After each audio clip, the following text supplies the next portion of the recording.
اللہ اکبر کبیرہ۔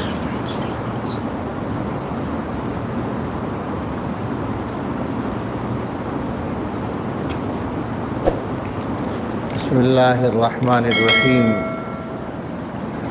الحمد للہ نحمده ونستعینه ونستغفره ونؤمن به ونتوکل علیہ ونعوذ باللہ من شرور انفسنا ومن سیئات اعمالنا من يهده الله فلا مضل له ومن يضلله فلا هادي له ونشهد أن لا إله إلا الله وحده لا شريك له ونشهد أن سيدنا ونبينا ومولانا محمدا عبده ورسوله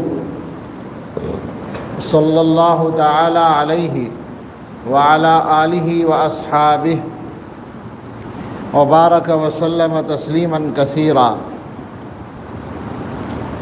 اما بعد فاعوذ باللہ من الشیطان الرجیم، بسم اللہ الرحمن الرحیم۔ وتوبوا الی اللہ جمیعا ایہا المؤمنون لعلکم تفلحون۔ بسم اللہ الرحمن الرحیم۔ وهو الذی يقبل التوبة عن عباده ويعفو عن السیئات ويعلم ما تفعلون۔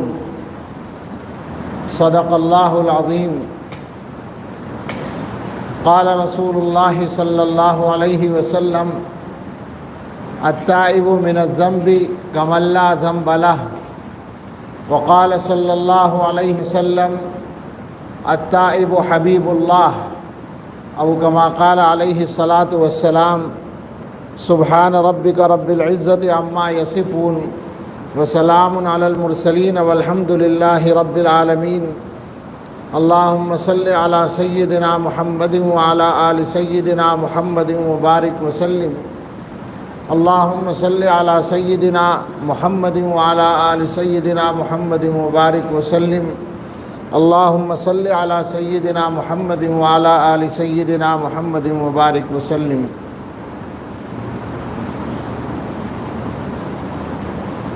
ہم سب کو معلوم ہے، یہ بات یاد ہے کہ رمضان کا یہ جو عشرہ چل رہا ہے یہ جہنم سے آزادی کا ہے۔ تین باتیں ہم سب کو یاد ہیں کہ پہلا عشرہ رحمت کا ہے، دوسرا مغفرت کا ہے، تیسرا جہنم سے آزادی کا ہے۔ تبلیغ نصاب کی برکت سے سب کو یاد ہے۔ فضائل اعمال میں، فضائل رمضان میں یہ احادیث اس طرح سے بیان کر دی گئی ہیں، اور زمانہ ہو گیا ہے ہندوستان اور تمام اردو جاننے والے علاقوں میں ان کتابوں کو، بلکہ دوسری زبانوں میں بھی پڑھی جاتی ہیں، اور سب کو یہ مضمون یاد ہے۔ لیکن یہ بات سمجھنے کی ہے کہ اللہ تعالیٰ کی طرف سے مغفرت اور جہنم سے آزادی اللہ تعالیٰ اپنی مرضی سے اگر دینا چاہیں تو کافروں کو بھی دے سکتے ہیں، کون روک سکتا ہے؟ اللہ کو اختیار ہے۔ لیکن ہم لوگوں کو حاصل کرنے کے لیے اللہ نے کچھ طریقے بتائے ہیں، کچھ کام کرنے کے لیے بتائے ہیں۔ ہمارا معاملہ یہ ہے کہ ہم وہ کام جتنا ہمیں کرنا چاہیے اتنا نہیں کرتے، اس پر دھیان دینے کی ضرورت ہے۔ دو الفاظ ہیں جن پر بات کرنی ہے، توبہ اور استغفار، تقریباً ایک ہی ہے۔ توبہ کے معنی ہے رجوع کرنا، اللہ کی طرف رجوع کرنا، اللہ کی طرف لوٹنا، اور استغفار کے معنی ہے اللہ تعالیٰ سے مغفرت طلب کرنا، مغفرت چاہنا۔ مغفرت کے معنی بھی سمجھنے چاہیے۔ مغفرت کے معنی ہے چھپانا، ڈھانپ دینا۔ اللہ تعالیٰ بندوں کے گناہوں کو چھپا دیتے ہیں، ان کے گناہ ختم کر دیتے ہیں، وہ نظر ہی نہیں آتے، ان کا کوئی اثر باقی نہیں رہتا جب اللہ تعالیٰ مغفرت فرماتے ہیں۔ بندہ اللہ سے استغفار کرتا ہے تو گویا وہ اللہ تعالیٰ سے یہ دعا کرتا ہے کہ میرے گناہوں کو آپ چھپا دیں، ختم کر دیں۔ اور توبہ کے معنی ہے اللہ کی طرف رجوع کرنا۔ ہمارا مسئلہ یہ ہے کہ ہم لوگ عام طور پر توبہ نہیں کرتے، استغفار بھی نہیں کرتے۔ توبہ میں تو خاص طور سے ایک عجیب و غریب رکاوٹ ہے لوگوں کے ذہنوں میں، اور وہ یہ ہے کہ ہم توبہ کر لیں گے اور پھر گناہ ہو جائے گا تو کیا فائدہ ہوگا۔ یہ رکاوٹ عام ہے ذہنوں میں، اسی وجہ سے توبہ کا ارادہ ہی نہیں کرتے۔ یہ بالکل ایسا ہے جیسے کوئی آدمی یوں کہے کہ بھائی ہمارے کپڑے میلے ہو گئے، اب اگر ان کو دھوئیں گے اور دھو کر پہنیں گے تو دوبارہ میلے ہو جائیں گے، تو دھونے سے کیا فائدہ؟ بتائیے، اور کوئی فرق ہے اس میں؟ یہی بات ہے نا بالکل۔ اب یہ بات ایک بچہ بھی جانتا ہے کہ غلط بات ہے۔ آپ کے کپڑے میلے ہوتے ہیں، آپ دھو لیتے ہیں، دوبارہ پہن لیتے ہیں، سب جانتے ہیں کہ یہی طریقہ ہے، تو توبہ کرنے میں کیا رکاوٹ ہے؟ بس اتنی بات ہے کہ توبہ کرنے کے وقت میں ایمانداری سے توبہ ہونی چاہیے، یعنی دھوکہ نہ ہو۔ صحیح توبہ کرے آدمی اس وقت جب توبہ کر رہا ہے، اس وقت اس کے دل میں یہ بات ہو کہ میں گناہ نہیں کروں گا، گناہ چھوڑ دوں گا۔ اگر اتنی بات ہے تو بس توبہ ہو گئی۔ اب دوبارہ اگر گناہ ہو جائے تو توبہ کا دروازہ بند نہیں ہوا ہے، پھر توبہ کر لو، اور ویسی ہی کر لو جیسی پہلے کی تھی، یعنی ایمانداری سے توبہ۔ یہ ایک عجیب بات ہے کہ ہم لوگ اس کو بھول جاتے ہیں۔ توبہ کے ساتھ استغفار کا لفظ جو بولا جاتا ہے، اس کے معنی ہے اللہ تعالیٰ سے مغفرت چاہنا۔ اگر دونوں میں فرق کیا جائے تو ایسا لگتا ہے کہ توبہ کا مطلب ہوتا ہے دل کے اندر اللہ تعالیٰ سے شرمندہ ہو کر پختہ ارادہ کرنا کہ میں اب دوبارہ گناہ نہیں کروں گا، یعنی توبہ کا تعلق ماضی سے بھی ہوتا ہے کہ جو کیا تھا اس پر شرمندگی ہے، اور آئندہ سے بھی ہوتا ہے کہ آئندہ نہیں کریں گے، اور استغفار کا مطلب ہوتا ہے کہ جو کچھ ہو گیا اس کی معافی مانگی جا رہی ہے اللہ سے۔ دونوں کام ضروری ہیں۔ کل ہم بات کر رہے تھے دل کے بارے میں، مختصر سی بات ہوئی تھی، حدیث کا ٹکڑا کہ دل اگر صحیح ہو تو سارا جسم ٹھیک رہتا ہے۔ آپ غور کریں کہ دل کو خراب کرنے والی چیز کیا ہے؟ گناہ، اور دل کو ٹھیک کرنے والی چیز ہے توبہ۔ تو ہم لوگوں کو اپنے حالات ٹھیک کرنے کے لیے ان دونوں کاموں کو پکڑ لینا چاہیے۔ استغفار کا جہاں تک معاملہ ہے، اپنی زبان سے اللہ تعالیٰ سے استغفار کرنا، زبان سے اللہ سے معافی مانگنا، یہ اتنا عظیم الشان کام ہے کہ آپ غور کریں، قرآن کریم کی ایک آیت ہے، اللہ تعالیٰ فرماتے ہیں وَمَا كَانَ اللَّهُ لِيُعَذِّبَهُمْ وَأَنْتَ فِيهِمْ وَمَا كَانَ اللَّهُ مُعَذِّبَهُمْ وَهُمْ يَسْتَغْفِرُونَ۔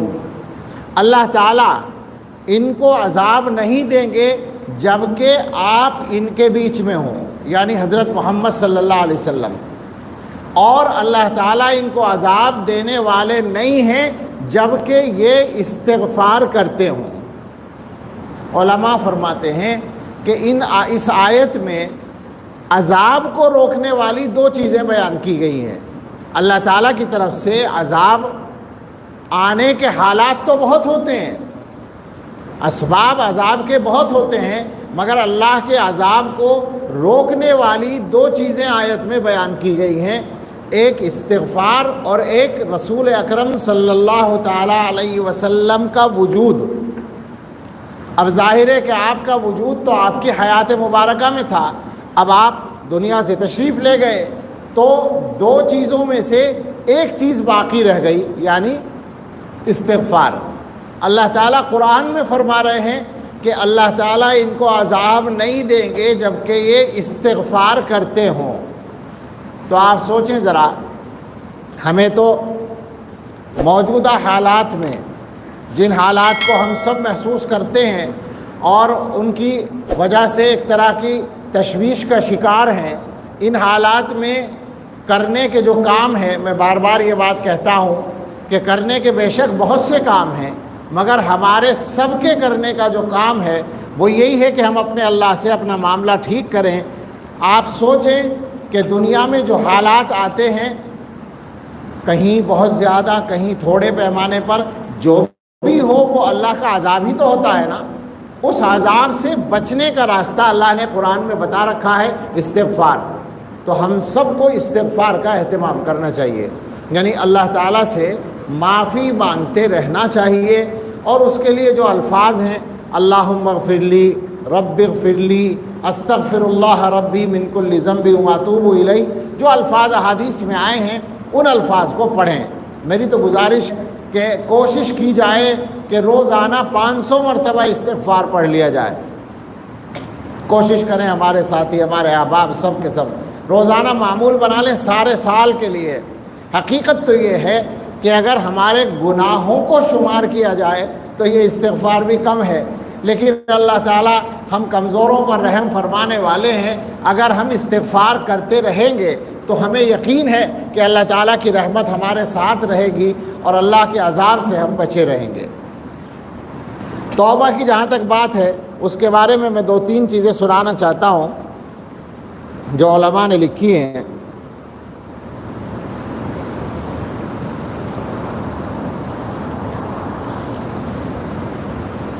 کہتے ہیں کہ توبہ جو ہے غلطی اور گناہ کو شاندار طریقے سے چھوڑنے کا نام ہے، بہترین خوبصورت طریقے سے. خوبصورت طریقہ کیا ہے؟ جب کسی آدمی سے کوئی غلطی ہوتی ہے تو فرماتے ہیں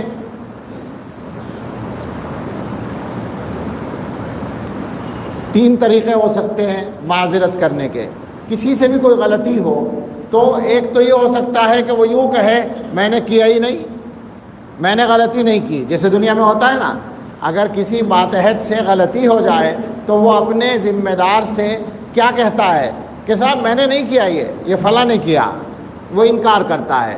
معذرت کا یہ سب سے ادنا درجہ ہے. ظاہر ہے یہ معذرت نہیں ہے بلکہ یہ تو اپنے سے الزام کا انکار کرنا ہے کہ میں نے غلطی نہیں کی. دوسرا طریقہ یہ ہو سکتا ہے کہ آدمی یہ تو مانتا ہے کہ مجھ سے غلطی ہوئی، مگر اس کی کیا کرتے ہیں، اس کو لاجک پیش کرتا ہے، اس کی وجہ بتاتا ہے. میں نے اس لیے کیا، میں نے جو کیا وہ اس وجہ سے کیا. ٹھیک ہے غلط ہو گیا لیکن وجہ یہ ہے. یہ بھی ایک طریقہ ہے معذرت کا، مگر یہ بھی اعلیٰ درجے کی معذرت نہیں ہے. نمبر 3 اعلیٰ درجہ یہ ہے کہ آدمی یوں کہے مجھ سے غلطی ہوئی، میں معافی چاہتا ہوں، آئندہ نہیں کروں گا. اسی کا نام توبہ ہے. تو توبہ کی حقیقت یہی ہے. پہلی بات تو یہی ہو گئی، اللہ تعالیٰ یہی چاہتے ہیں بندوں سے.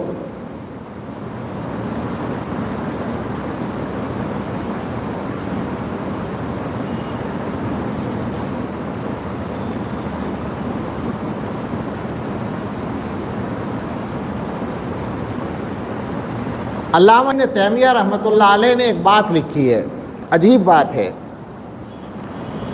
وہ فرماتے ہیں کہ توبہ کے 2 طریقے ہو سکتے ہیں.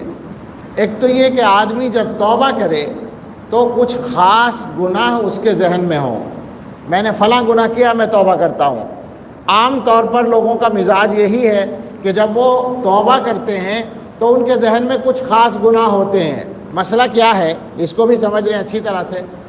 گناہوں کے مسئلے میں بھی ہم نے تقسیم کر رکھی ہے. گناہوں کے سلسلے میں ہم لوگوں نے تقسیم کر رکھی ہے. کچھ گناہ تو ایسے ہیں جن کو سب لوگ برا سمجھتے ہیں. مثلا شہوانی گناہ، خدا نہ خواستہ کوئی آدمی بدکاری کرے تو سب برا سمجھتے ہیں، کرنے والا بھی برا سمجھتا ہے.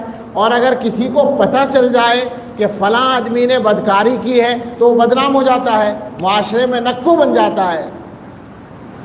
لیکن آپ ایمانداری سے سوچ کر بتائیں کہ گناہ ہونے میں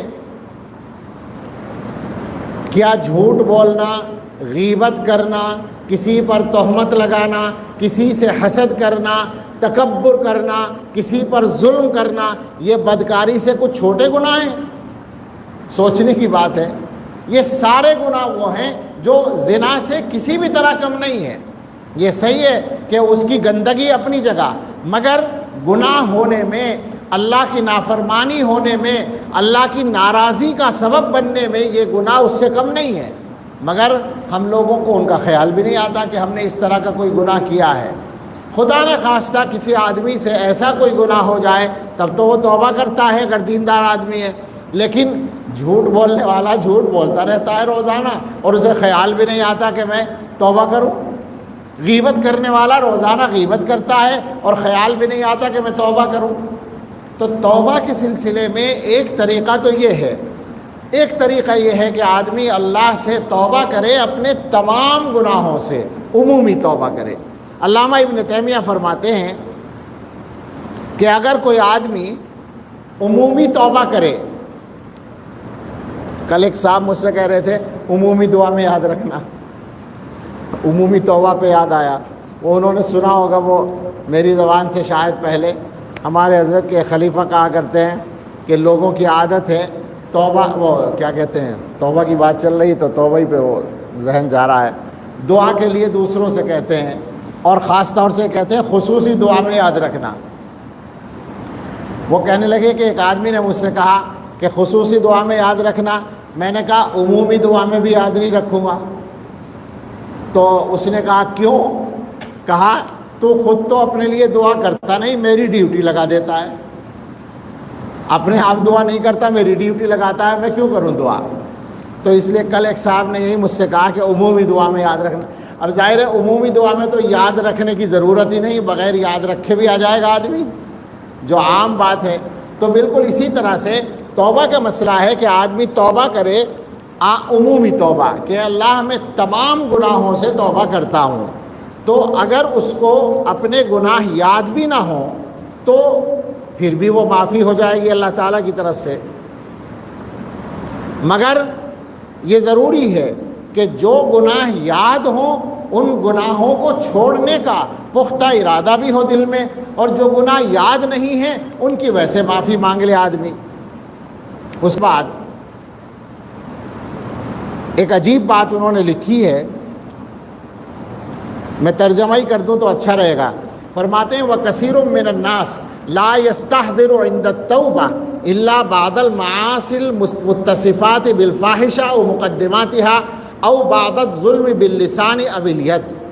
بہت سے لوگ توبہ کے وقت دو تین قسم کے گناہوں کو یاد، میں کہہ رہا تھا نا وہی بات آ گئی، مثلا ایسے گناہ جو فحش قسم کے گناہ ہیں، یا اس کا ذریعہ بننے والے گناہ ہیں، یا کسی پر زبان سے یا ہاتھ سے ظلم کر دیا، یہ دو تین قسم کے گناہ یاد رکھتے ہیں۔ وقد يكون ما تركه من المأمور الذي يجب عليه في باطنه وظاهره من شعب الإيمان وحقائقه أعظم ضررا عليه مما فعله من بعض الفواحش۔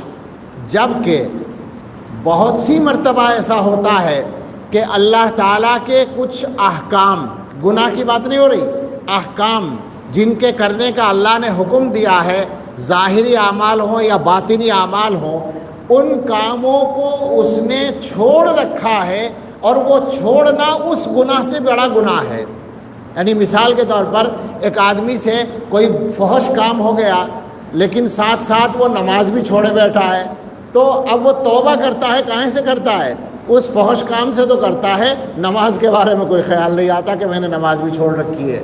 وہ یہ کہنا چاہتے ہیں کہ جس طریقے سے اپنے گناہوں کو آدمی یاد کر رہا ہے جو غلط کام کیے ہیں، تو جو ضروری کام کرنے تھے اور ان کو چھوڑا ہے ان کو بھی یاد رکھنا چاہیے توبہ کے وقت میں۔ علامہ ابن قیم رحمۃ اللہ علیہ کی بات نقل کی ہے، وہ فرماتے ہیں التوبۃ ہی حقیقت دین الاسلام۔ عجیب بات کہی ہے کہ توبہ دین اسلام کی حقیقت ہے، والدین کلہ داخل فی مسمی التوبہ، اور سارے کا سارا دین جو ہے توبہ کے اندر شامل ہے۔ اسی وجہ سے توبہ کرنے والا اس بات کا مستحق بنا کہ وہ اللہ کا حبیب کہلائے۔ میں نے ابھی پڑھا تھا نا التائب حبیب اللہ، توبہ کرنے والا اللہ کا دوست ہے یا اللہ کا محبوب ہے۔ اب سوچنے کی بات ہے، ایک آدمی گناہوں سے توبہ کر رہا ہے اور اللہ کے وہ محبوب بن رہا ہے، یہ کیا بات ہو گئی؟ اتنا بڑا کام کیا ہے اس نے؟ تو وہ فرماتے ہیں حقیقت یہ ہے کہ توبہ ایسا ہی عمل ہے۔ قرآن کریم میں بھی یہ مضمون آیا ہے ان اللہ یحب التوابین، اللہ تعالیٰ توبہ کرنے والوں کو، جو اللہ تعالیٰ کی طرف زیادہ رجوع کرنے والے ہیں ان کو پسند کرتے ہیں، اور متطہرین ویحب المتطہرین، پاکیزگی اختیار کرنے والوں کو پسند کرتے ہیں۔ تو وہ کہنا چاہتے ہیں کہ ساری چیزیں اس میں آ جاتی ہیں، اور اکثر لوگوں کا حال یہ ہے کہ وہ توبہ کی حقیقت کو بھی نہیں جانتے اور توبہ کا مرتبہ بھی نہیں جانتے۔ صحیح بات یہ ہے کہ توبہ ایسا عمل ہے جو اللہ تعالیٰ کو سب سے زیادہ خوش کرتا ہے۔ قرآن کریم کی بے شمار آیات میں اس کو چھوڑ رہا ہوں، پتہ نہیں کتنی آیات نقل کی گئی ہیں، توبہ کے سلسلے میں 50 کے قریب آیات لکھی ہیں جن میں توبہ کا ذکر ہے۔ میں 2-3 حدیثیں سنانا چاہتا ہوں۔ حضرت عقبہ ابن عامر رضی اللہ تعالیٰ عنہ کی روایت ہے، وہ فرماتے ہیں ان رجلا جاء الی النبی صلی اللہ علیہ وسلم فقال، ایک آدمی حضور علیہ السلام کے پاس آیا اور اس نے کہا، یا رسول اللہ احدنا یذنب، ہم میں سے ایک آدمی گناہ کرتا ہے تو کیا ہوگا؟ قال یکتب علیہ، حضور نے فرمایا لکھ دیا جائے گا اس کے اعمال نامے میں کہ اس نے گناہ کیا ہے۔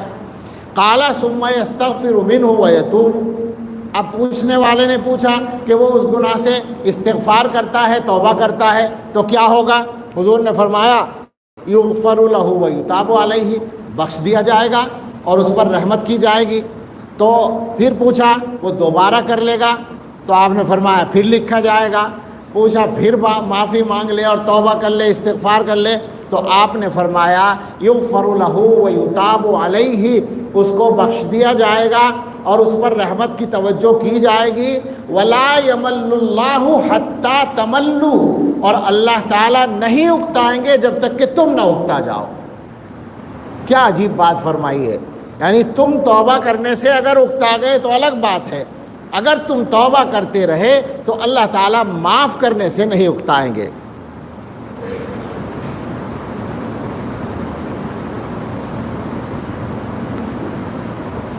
اللہ اکبر۔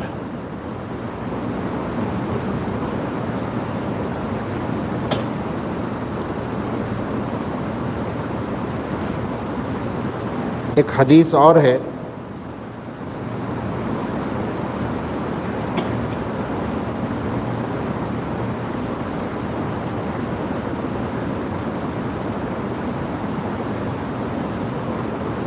حضرت عبداللہ ابن مسعود رضی اللہ تعالیٰ عنہ کی روایت ہے، فرماتے ہیں کہ رسول اللہ صلی اللہ علیہ وسلم نے ارشاد فرمایا جنت کے 8 دروازے ہیں، اس میں سے 7 دروازے فی الحال بند ہیں، ایک دروازہ توبہ کا وہ کھلا ہوا ہے۔ عجیب بات ہے، جنت کا دروازہ ہے توبہ والا، 7 دروازے بند ہیں، ایک دروازہ توبہ کا کھلا ہوا ہے جب تک کہ سورج مغرب سے طلوع نہ ہو جائے۔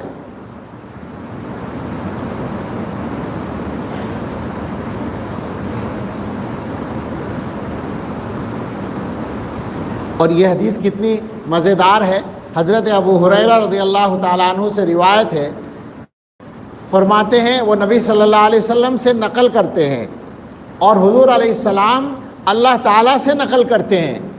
فرماتے ہیں ایک بندے نے گناہ کیا، گناہ کرنے کے بعد کہا اللہم اغفر لی ذنبی، اے اللہ میرا گناہ معاف کر دیجئے، تو اللہ تعالیٰ فرماتے ہیں اذنب عبدی ذنبا فعلم ان لہ ربا یغفر الذنب ویأخذ بالذنب، میرے بندے نے گناہ کیا مگر اس کو یہ پتہ ہے کہ میرا ایک رب ہے جو گناہ معاف بھی کرتا ہے اور گناہ پر پکڑ بھی کرتا ہے، لہٰذا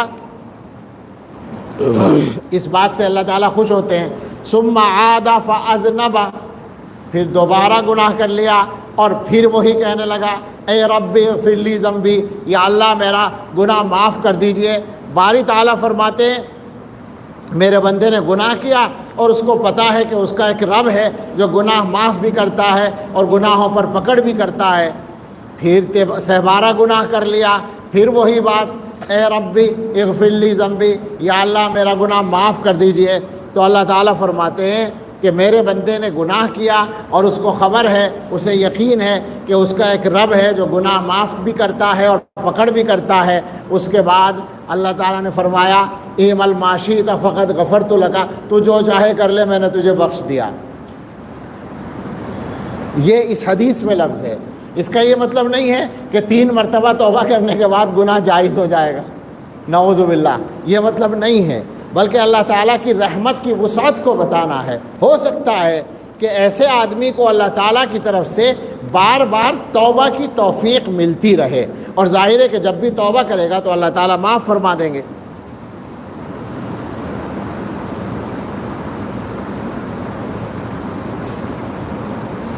اللہ اکبر۔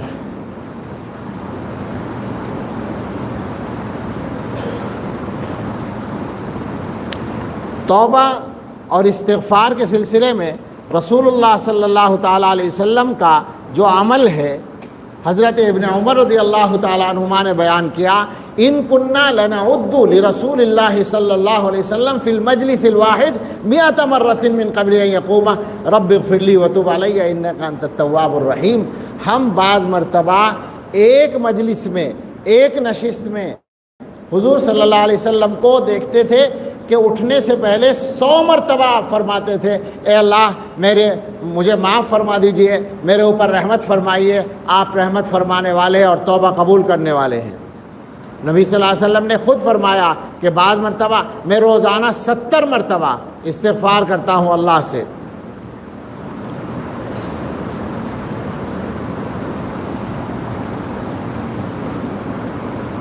ایک حدیث میں اور تلاش کر رہا ہوں، وہ بیان کر کے پھر بات کو ختم کرنا چاہتا ہوں، نہیں مل رہی ہے تو ویسے ہی بیان کر دیتا ہوں، مولویوں کو تو حفظ بیان کرنے کی عادت ہوتی ہے، اسی میں پڑھی تھی کہیں۔ ایک حدیث میں یہ بات ہے، اور سچی بات ہے کہ وہ حدیث پڑھنے کے بعد ہمیں تو اپنے بارے میں امید ہونے لگی، ڈر بھی لگتا ہے لیکن امید بھی بنتی ہے۔ حدیث میں فرمایا کہ قیامت کا دن ہوگا اور بندوں کا حساب ہو رہا ہوگا۔ آپ نے پڑھا ہے، سنا ہے کہ اعمال نامے سنائے جائیں گے، تم نے یہ کیا، تم نے یہ کیا۔ ایک بندے کا اعمال نامہ سنایا جا رہا ہوگا اور اس کے گناہ سنائے جائیں گے، تم نے یہ گناہ کیا، یہ گناہ کیا، یہ گناہ کیا، وہ سنتا رہے گا۔ سارا سننے کے بعد وہ بندہ کہے گا کہ یا اللہ، یہ بالکل سچ ہے جو کہا گیا، میں نے یہ سارے گناہ کیے، لیکن اللہ میرا ایک معاملہ اور ہے، میں توبہ بھی کرتا تھا، میں گناہ تو کرتا تھا لیکن میں توبہ بھی کرتا رہتا تھا، اس میں میری توبہ کا ذکر نہیں آیا۔ اللہ تعالیٰ کو تو پہلے سے معلوم تھا، حکمت کے طور پر یہ بات اس انداز سے کہی جائے گی۔ باری تعالیٰ فرشتوں سے پوچھیں گے، بھائی دیکھو اس کے نامہ اعمال میں توبہ ہے؟ فرشتے کہیں گے جی ہاں توبہ بھی ہے، یہ گناہ بھی کرتا تھا، توبہ بھی کرتا تھا، گناہ بھی کرتا تھا، توبہ بھی کرتا تھا۔ تو اللہ تعالیٰ فرمائیں گے اسے بھی جنت میں لے جاؤ، یہ بھی کامیاب ہے، اس نے توبہ کرنا نہیں چھوڑا، نفس کے اور شیطان کے تقاضوں سے یہ گناہ کرتا رہا، مگر ساتھ ساتھ اپنے ایمان کے تقاضے سے توبہ بھی کرتا رہا، لہٰذا یہ بھی ایک طرح کی استقامت کا درجہ ہے، اس کو بھی جنت میں لے جاؤ۔ مگر یہاں یہ بات اور سمجھنے کی ہے کہ توبہ میں یہ ضروری ہے کہ گناہ کی لذت ذہن میں نہ ہو، گناہ کا مزہ ذہن میں نہ ہو۔ آدمی کو اس وقت میں کم سے کم، جس وقت وہ توبہ کر رہا ہے، کم سے کم اس وقت میں یہ کیفیت ہو کہ اپنے گناہ سے نفرت ہو اور اپنے گناہ پر ندامت ہو۔ اس طرح سے اگر آدمی توبہ کرے گا، اللہ تعالیٰ توبہ قبول فرمائیں گے۔ اور سچی بات یہ ہے کہ جب آدمی اس طرح سے توبہ کرتا ہے تو پھر گناہ سے پیچھا چھوٹ بھی جاتا ہے، لیکن اگر خدا نخواستہ انسان ہے پھر گناہ ہوتا ہے تو پھر دوبارہ توبہ کرنے کی توفیق مل جاتی ہے اور اللہ تعالیٰ کی طرف سے معافی مل جاتی ہے۔ تو خلاصہ یہ ہے، اس زمانے کے حالات میں اپنے تمام بھائیوں سے، تمام مسلمانوں سے یہی عرض کرنا ہے کہ جو بہت سارے کام ہیں آپ کے کرنے کے وہ سب کرو، مگر اللہ تعالیٰ سے اپنا رشتہ درست کرنے والا کام روزانہ ضرور کرو، اس لیے کہ اللہ سے اپنا رشتہ خراب کرنے والا کام روزانہ ہم کر رہے ہیں گناہوں کی شکل میں، تو اللہ سے اپنا معاملہ صاف کرنے کے لیے توبہ اور استغفار کا کام بھی روزانہ ضرور کرنا چاہیے۔ لازم ہے بالکل ہم جیسے لوگوں کے لیے کہ ہم روزانہ اللہ سے توبہ کر کے سویا کریں، اور بار بار استغفار کرتے رہا کریں۔ استغفار کرنے میں تو کچھ خرچ ہی نہیں ہوتا، آسانی کے ساتھ آدمی اردو میں کہہ لے اللہ مجھے بخش دیجئے، اللہ مجھے معاف کر دیجئے، اللہ میرے گناہ معاف کر دیجئے، کوئی پریشانی نہیں۔ اپنی زبان میں آدمی کہہ لے یا عربی میں کہہ لے، لیکن زبان سے بار بار کہتا رہے، اللہ سے استغفار کرتا رہے۔ صحیح بات یہ ہے کہ استغفار کے فائدے اتنے زیادہ ہیں، جو میں نے فائدہ بیان کیا کہ اللہ کے عذاب کو روکنے والی دو چیزوں میں سے ایک چیز استغفار ہے۔ کتنا بڑا فائدہ ہے! ہمیں یقین ہے کہ جو لوگ کثرت کے ساتھ استغفار کرتے رہتے ہیں وہ کسی بھی قسم کے عذاب میں مبتلا نہیں ہوں گے انشاءاللہ۔ اور اس کے بعد استغفار کے نتیجے میں جو برکتیں آتی ہیں، جو رحمتیں آتی ہیں، وہ آپ نے پڑھا اور سنا ہوگا کہ اللہ تعالیٰ کی طرف سے رزق میں برکت بھی استغفار سے ہی آتی ہے۔ ہمارے اس زمانے میں روزی کی برکت کے سلسلے میں لوگ بہت پریشان رہتے ہیں، لیکن برکت والی دو چیزیں ایسی ہیں جو اپنے ہاتھ میں ہیں اور ان کو اختیار نہیں کرتے، ایک قرآن کریم کی تلاوت اور ایک استغفار کی کثرت۔ استغفار کی کثرت نہایت ہی اعلیٰ درجے کا کام ہے انسان کی روزی میں برکت کے لیے بھی، قرآن سے ثابت ہے یہ بات۔ فَقُلْتُ اسْتَغْفِرُوا رَبَّكُمْ إِنَّهُ كَانَ غَفَّارًا يُرْسِلِ السَّمَاءَ عَلَيْكُمْ مِدْرَارًا وَيُمْدِدْكُمْ بِأَمْوَالٍ وَبَنِينَ وَيَجْعَلْ لَكُمْ جَنَّاتٍ وَيَجْعَلْ لَكُمْ أَنْهَارًا۔ انبیاء علیہ السلام اپنی قوموں سے یہی کہتے رہے، بھئی استغفار کرو، اللہ سے معافی مانگ لو، اللہ سے توبہ کر لو۔ تو سوچیں ذرا کہ اللہ تعالیٰ کا جو معاملہ ہے ہمارے ساتھ، اللہ کو ہمارے گناہوں سے کوئی نقصان نہیں، اللہ کو ہماری توبہ سے کوئی فائدہ نہیں، مگر گناہوں سے نقصان ہمارا ہے اور توبہ سے فائدہ ہمارا ہے۔ اللہ تعالیٰ ہماری توبہ قبول کرنے کے لیے ہر وقت تیار رہتے ہیں، بلکہ خوش ہوتے ہیں۔ حدیث میں آپ نے پڑھا ہوگا، ایک مثال دی گئی ہے کہ اگر کوئی آدمی صحرا میں سفر کر رہا ہو، صحرا کا مطلب ہوتا ہے ایسا میدانی جنگل جس میں کوئی درخت بھی نہ ہو، کوئی راستہ بھی نہ ہو، کوئی علامت بھی نہ ہو جس سے راستہ پہچانا جائے۔ ایسے صحرا میں اونٹ پر ایک آدمی سفر کر رہا ہے اور کھانے پینے کا سامان بھی اونٹ پر ہے۔ وہ کسی جگہ تھوڑی دیر آرام کے لیے بیٹھ گیا اور اونٹ کو وہیں اس نے چھوڑ دیا، وہ سو گیا، سو کر اٹھا تو دیکھا اونٹ غائب ہے۔ اب ایسا آدمی جس کی سواری بھی چلی گئی اور کھانے پینے کا سامان بھی چلا گیا، اور صحرا کا مطلب ہے کہ وہاں پانی بھی نہیں ملے گا، تو ایسا آدمی اپنی زندگی سے مایوس ہو جاتا ہے۔ وہ یہ سوچتا ہے کہ اب تو یہیں انتظار کرنا پڑے گا موت کا، اس کے علاوہ کوئی چارہ نہیں۔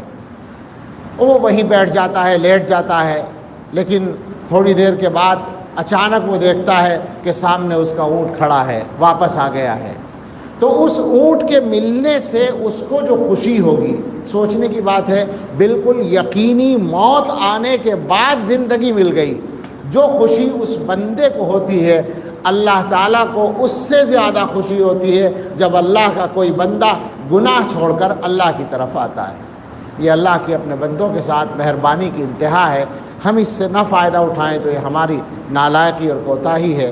ہم سب ارادہ کر لیں اور یہ معمول بنا لیں، اس کو معمول بنا لیں، روزانہ توبہ کرنی ہے اور کثرت سے استغفار کرنا ہے۔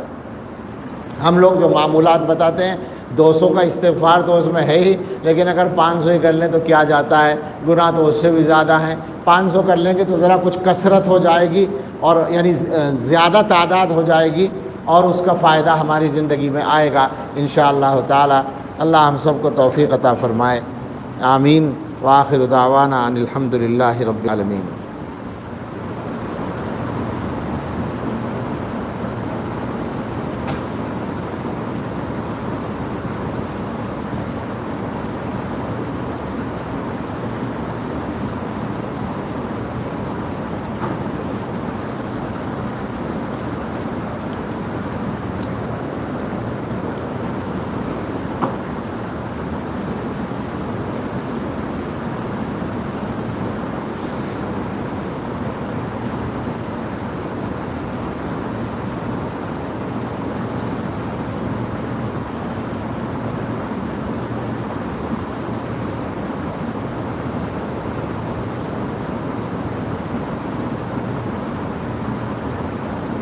اللہ اکبر کبیرہ۔